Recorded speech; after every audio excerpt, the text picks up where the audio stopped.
B Vinayak ಅವ್ರು ಮಾಡಿದ ತಪ್ಪೇನು? ಕಾಂಗ್ರೆಸ್ ಅನ್ಯಾಯ ಮಾಡಿದ್ ಯಾಕೆ? ಅದು ಅವ್ರಿಗೆ ಯಾಕೋ ನನಗೆ ಎಲ್ಲಿಯಾದ್ರೂ ಅವಕಾಶ ಕೊಡ್ತೀವಿ ಅಂತೇಳಿ ಹೇಳಿದರು. ನನಗೆ ನನ್ನ ಭಾವನೆಗಳಿಗೆ ಅವರು ಪೂರಕವಾಗಿ ಸ್ಪಂದಿಸಿ ಮಾತು ಕೊಟ್ಟದಕ್ಕೆ ನಾನು ಅವರನ್ನು ನಂಬಿಕೊಂಡು ಪಕ್ಷದ ನಾಯಕರನ್ನು ನಂಬಿಕೊಂಡು ನಾನು ಮುಂದುವರೆದೆ. ಕೊನೆಗಳಿಗಲ್ಲಿ ಅಲ್ಲಿ ಕೊಡಲ್ಲ ಇಲ್ಲಿ ಕೊಡಲ್ಲ, ಅಲ್ಲಿಗೆ ಹೋಗ್ಬೇಕು ಇಲ್ಲಿ ಹೋಗ್ಬೇಕು ಅಂತ ಹೇಳಿದ್ರು. ಅದಕ್ಕೆ ನಾನು ಒಪ್ಪಲಿಲ್ಲ. ನಾನು ನೀವು ಹೇಳಿದ್ರಿ ನಾನಲ್ಲಿ ಹೋಗ್ಬಾರ್ದು ಅಂತ ತೀರ್ಮಾನ ಮಾಡಿದ್ರಿ.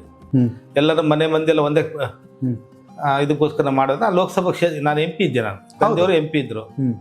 ನಾನು ತಾಲೂಕು ಸೀಮಿತ ಮಾಡಿಬಿಟ್ರೆ ನಾನು ಅಲ್ಲಿ ಮುಂದೆ ನನಗೆ MP ಕ್ಷೇತ್ರಕ್ಕೆ ನಾನು ಸ್ಪರ್ಧೆ ಮಾಡೋದಿಲ್ಲ, ನನಗೆ MLA ಕೊಡ್ರಿ ಅಂತ ಎಲ್ಲಾದ್ರೂ ಕೊಡ್ತು ಬಂದರು. ಅದು ಎಲ್ಲಾದ್ರೂ ಮಾನವೀಯರು ಕೊಟ್ಟು ಮಾನವೀಯ ಏಜ್ ಆಗಿದೆ ಯಜಮಾನ್ಗೆ 87 ಉದ್ದೇಶಪೂರ್ವಕವಾಗಿ ಬೋಸರಾಜ್ ಅವರು ಹಂಪಯ್ಯ ನಾಯಕಿಗೆ ಟಿಕೆಟ್ ಕೊಡಬೇಕು, ಬಿ ವಿನಾಯಕಿಗೆ ಟಿಕೆಟ್ ಕೊಟ್ಟು ತಪ್ಪಿಸ್ಬೇಕು ಅಂತ ಪಿತೂರಿ ಮಾಡಿದ್ರೆ ಅನ್ನೋ ಚರ್ಚೆ ನಡೆಯುತ್ತೆ ವಿಧಾನಸೌಧದ ಮೊಗಸಲ್ಲಿ. ಅದು ಆಗಿದೆ, ಅದಾಗಿದೆ. ಅದಾದ್ಮೇಲೆ ಅವ್ರಿಗೆ ಏನಂದ್ರೆ ವೈಯಕ್ತಿಕ ಯಾಕೆ ಬಂತು ಗೊತ್ತಿಲ್ಲ. ಅವ್ರು ಮುಂಚೆಯಿಂದ ನನ್ನ ಜೊತೆಗಿದ್ರು, ನನ್ನ ಪರವಾಗಿದ್ರು, ನನ್ನ ಜೊತೆಗಿದ್ರು. ಕೊನೆಗಳಿಗೆಲ್ಲ ಅವ್ರಿಗೆ ಏನು ಬಂತು ವಿಚಾರ ಏನಾಯ್ತು ಗೊತ್ತಿಲ್ಲ. ಅದು ಹೈಕಮಾಂಡಿಗೆ ಬಿಟ್ಟಿದ್ದು ವಿಚಾರ. ಅವರು ಮತ್ತೆ ನೀವು MP ನಿಲ್ಲವಂತ್ರಿ, MLA ಬೇಡ ಆಗಲ್ಲ, ಅವರು ಬೇರೆಯವ್ರು ಒಪ್ತಾ ಇಲ್ಲ ಲೀಡರ್ಗಳು ಅಂತ ಹೇಳಿದ್ರು. ಅಂದ್ರೆ ಬೋಸರಾಜ್ ನನಗೆ ಗೊತ್ತು. ಆಯ್ತು, ಅಷ್ಟೇ. ನಿಮಗೆ ಗೊತ್ತಿದೆ ಕಾಂಗ್ರೆಸ್ ಅಲ್ಲಿ ಮಾನ್ವಿ ಟಿಕೆಟ್ ನ ತಪ್ಪಿಸಿದ್ದು ಬೋಸರಾಜ್ ಅವರು ಅಂತ ನಿಮಗೆ ಗೊತ್ತಿದೆ ಅಲ್ಲ? ನೀವು ಆರೋಪ ಮಾಡಕ್ ರೆಡಿ ಇಲ್ಲ? ಅಲ್ಲ, ಆರೋಪ ಅಂತಲ್ಲ. ಅವರು ಪ್ರಾರಂಭದಿಂದ ನನಗೆ ಅದಕ್ಕೆ ನನ್ನ ಪರವಾಗಿ ಸ್ಪಂದನೆ ಮಾಡಿದ್ರು. ಅವರು ಕೊನೆಗಳಿಗೆ ಎದಕ್ಕಾಯ್ತು ಅವ್ರಿಗೆ ರಾಜಕೀಯ ಇದಾಯ್ತು. ಅವ್ರಿಗೆ ರಾಯಚೂರಲ್ಲಿ ಅವ್ರಿಗೆ ಅವಕಾಶ ಇತ್ತು. ಅವರಾದ್ರೆ ಗೆಲ್ಲುವಂಥ ಅವಕಾಶ ಇತ್ತು ರಾಯಚೂರಲ್ಲಿ. ಬೋಸರಾಜ್ ಗೆಲ್ಲುವಂಥ ಅವಕಾಶ ಇತ್ತು. ಅವ್ರಿಗೆ ಟಿಕೆಟ್ಗೆ ಆಗೋದು ಕೊನೆಗೆ ಒಂದು ಅವಕಾಶ. ರಾಜಕೀಯ ಕೊನೆಯಲ್ಲಿ ನಾನು ಒಂದು ಶಾಸಕನಾಗಬೇಕು, ರಾಯಚೂರಿಗೆ ಇಷ್ಟು ವರ್ಷ ಇದು ಮಾಡಿದ್ದೀನಿ ಅಂತೇಳಿ ಅವಕಾಶ ಇತ್ತು. ನಾವು ಅವ್ರಿಗೆ ಪರವಾಗಿ ನಾವು ಇದು ಮಾಡಿದ್ವಿ. ಆದರೆ ಪಕ್ಷ ಮೈನಾರಿಟಿ ಅಲ್ಪಸಂಖ್ಯಾತರು ಕೊಡುವಂಥ ಸಂಪ್ರದಾಯ ಮೊದಲಿಂದ ಇದ್ರಿಂದ ಅಲ್ಪಸಂಖ್ಯಾತರು ಕೊಡಲೇಬೇಕಾಗ್ತದೆ. ಯಾಕಂದರೆ ಕಾಂಗ್ರೆಸ್ನ ಬೆನ್ನೆಲುಬು ಅವರು ಅಲ್ಪಸಂಖ್ಯಾತರು ಅಂತೇಳಿ ಅವ್ರ ಪರವಾಗಿ ತೀರ್ಮಾನ ತೆಗೆದುಕೊಂಡು ಇವರಿಗೆ ಅವಕಾಶ ತಪ್ಪಿದಕ್ಕೋಸ್ಕರ ಅದ್ರ ಪರಿಣಾಮ ನನಗಾಯ್ತು ಅಷ್ಟೇ. ಓಕೆ, ತುಂಬ ಚೆನ್ನಾಗಿ ನೆನಪಿದೆ. ಕಾಂಗ್ರೆಸ್ ಜಿಲ್ಲಾಧ್ಯಕ್ಷರಾಗಿದ್ದಾಗಲೇ ಏಕಾಏಕಿ ಹೋಗಿ JP ನಡ್ಡಾ ಅವರ ನೇತೃತ್ವದಲ್ಲಿ BJPಗೆ ಸೇರ್ಕೊಬಿಟ್ರು. ಹೌದು, ಅಲ್ಲಿಗೆಲ್ಲ ಸರಿ ಆಗೋಯ್ತು ಅಂತ ಅನ್ಸಿತ್ತು ಆ ಕ್ಷಣಕ್ಕೆ? ಈ ಭಾವನೆಗಳಿಗೆ ಏನಾದರೂ ಭಾವನೆಗಳು ಹೆಂಗಿರ್ತವಂದ್ರೆ ಆವಾಗ ಒಂಥರ ಎಮೋಷನಲ್ ಇರ್ತೀವಿ ನಾವು.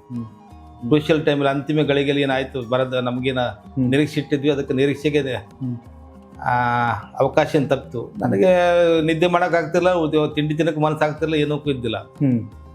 ಮತ್ತು ಜಿಲ್ಲೆಯಲ್ಲಿ ನಮ್ಮದೇ ಆದ ಒಂದು ಪಕ್ಷಕ್ಕೆ ಸೇವೆ ಸಲ್ಲಿಸಿದ್ದೆ. ಜಿಲ್ಲಾಧ್ಯಕ್ಷನಾಗಿದ್ದಾಗಿ ನಾನು ಯಾವೆಲ್ಲ ಗುಂಪುಗಳನ್ನು ಸರಿ ಮಾಡಿಕೊಂಡು, ಎಲ್ಲ ಭಿನ್ನಾಭಿಪ್ರಾಯಗಳನ್ನು ಸರಿ ಮಾಡಿಕೊಂಡು ಎಲ್ಲರೂ ಒಟ್ಟಿಗೆ ತೆಗೆದುಕೊಂಡು ಪಕ್ಷವನ್ನು ಸದೃಢಗೊಳಿಸ್ಲಿಕ್ಕೆ ಪ್ರಯತ್ನ ಪಟ್ಟಿದ್ವಿ. ಒಳ್ಳೆ ಭವಿಷ್ಯತ್ತು. ಸರ್ಕಾರ ಬರ್ತದೆ ಗೊತ್ತಿತ್ತು ನನಗೆ. ಆಗಿನ ಸಂದರ್ಭದಲ್ಲಿ ಕಾಂಗ್ರೆಸ್ ಪಕ್ಷನೇ ರಾಜ್ಯದಲ್ಲಿ ಅಧಿಕಾರ ಬರ್ತಾನೆ ಕಾನ್ಫಿಡೆಂಟ್ ಇತ್ತು, ಅದು ಗ್ಯಾರಂಟಿ ಇತ್ತು. ಆದಾಗ್ಯೂ ನನ್ನ ರಾಜಕಾರಣ ನಾನು ನೋಡ್ಬೇಕಲ್ಲ, ನಾನು ಯಾಕೆ ಒಂದು ಇದಕ್ಕೆ ನನಗೊಂದು ಮೀಡಿಯಾ ಬೇಕು. ಜನರ ಸೇವೆ ಮಾಡೋಕ್ಕೆ, ಅಧಿಕಾರದಲ್ಲಿ ಜನ ಸೇವೆ ಮಾಡಲಿಕ್ಕೆ ಒಂದು ಮೀಡಿಯಾ ಬೇಕು, ಯಾವುದೋ ಒಂದು ಪಕ್ಷ ಬೇಕು. ನಾವೆಲ್ಲ ಯಾವ ಪಕ್ಷಕ್ಕೇನು ಜ್ಯೋತಿ ಬಿದ್ದಿಲ್ಲ. ಎಲ್ಲಿ ಒಳ್ಳೆತನ ಇರುತ್ತೆ ಇಲ್ಲಿ ಪಕ್ಷಕ್ಕೆ ಸಿದ್ಧಾಂತ. ಈಗ ಸಿದ್ಧಾಂತ ಈ 2 ಸಿದ್ಧಾಂತಗಳ ಮೇಲೆ ಇವು ಪಕ್ಷಗಳು ಇದ್ದಾವೆ. ಕರೆಕ್ಟ್. ನ್ಯಾಷನಲ್ ಪಾರ್ಟಿಗಳು. ಕರೆಕ್ಟ್. ರೀಜನಲ್ ಪಾರ್ಟಿಲಿ ಅಂದರೆ ಸಾಮೂಹಿಕವಾಗಿ ಎಲ್ಲರಿಗೂ ಅವಕಾಶ ಇರ್ತದೆ. ರೀಜನಲ್ ಪಾರ್ಟಿಲಿ ಅದು ಒಂಥರ ಪ್ಯಾಷನ್ನೇ ಬೇರೆ, ನ್ಯಾಷನಲ್ ಪಾರ್ಟಿಲಿ ಪ್ಯಾಷನ್ನೇ ಬೇರೆ. ಇಲ್ಲಿ ವ್ಯಕ್ತಿಗತವಾದ ಒಂದು ಫೋಕಸ್ ಇರಲ್ಲ. ಪಕ್ಷಕ್ಕೆ ಏನು ಬೇಕು, ಯಾರು ಬೇಕು ಸಮಯ ಸಂದರ್ಭ ಬಳಸ್ಕೊಂತಾರೆ ನ್ಯಾಷನಲ್ ಪಾರ್ಟಿಯಲ್ಲಿ. ಆ ರೀಜನಲ್ ಪಾರ್ಟಿಲಿ ಅಂದರೆ ವ್ಯಕ್ತಿಗತವಾಗಿ ಯಾವನಲ್ಲಿ ವ್ಯಕ್ತಿತ್ವ ಇದೆ, ಯಾವನಲ್ಲಿ ಸಾಮರ್ಥ್ಯ ಇದೆ, ಅವನ್ನ ಗುರುತಿಸಿ ಬಳಸುವಂಥ ಕೆಲಸ ರೀಜನಲ್ ಪಾರ್ಟಿಲಿ ಆಗ್ತದೆ. ಕನೆಕ್ಟ್ ಕರ್ನಾಟಕ, ಇದು ನಿಮ್ಮ ನೆಟ್ವರ್ಕ್.